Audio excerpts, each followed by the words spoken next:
joined by Andreas from Fujifilm, who has got the XH1. Yep. And then we've got a Fujinon Cine lens. Yep. So we know the XH1, you've upped the video capabilities for the Fujifilm X series. Correct. And what it can do.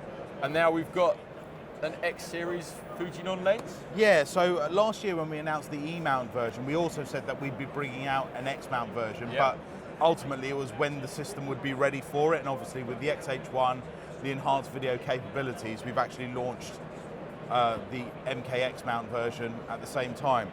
The main differences between the two, apart from cosmetic, is a little one.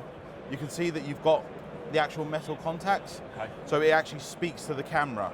The reason why that's important is this camera's got the Embody Stabilization, and whereas it's fully mechanical and everything, those electronic contacts allow it to talk to the camera and tell it what focal length it's at, so that the Embody Stabilization compensates accordingly. So that's unique to us, offering that sort of like contact to the camera, which I know the E-mount guys don't have, unfortunately. Okay, so the Sony E-mount version, they don't have that ability. No. It's purely a mechanical. It's a purely mechanical, but in terms of the actual lens itself, it's almost identical to the actual E-mount sense, apart from a couple of cosmetic differences itself. So Cine lenses, the heritage that we've got, shooting Hollywood blockbusters and what have you on our lenses, we've just bring that technology down to like your videographers and those photographers that are needing to shoot a bit more video and just getting into it a bit more. Do you want to just give us a quick run through of why a Cine lens instead of just a normal photographic lens for shooting So what normally people have done, they've got a great body and then they've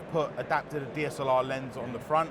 The thing about stills is you'll take a picture, focus, and then sort of like recompose and focus again and things like that. So the requirements of that lens are just for that instant.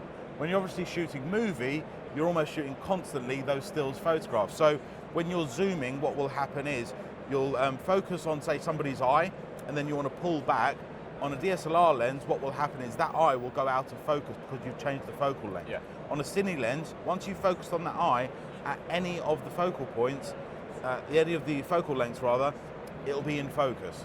Okay, so you don't have that shift in focus. So other thing about the lens itself is when you're focusing, it's much more accurate because it's purely mechanical. Yeah, look at that.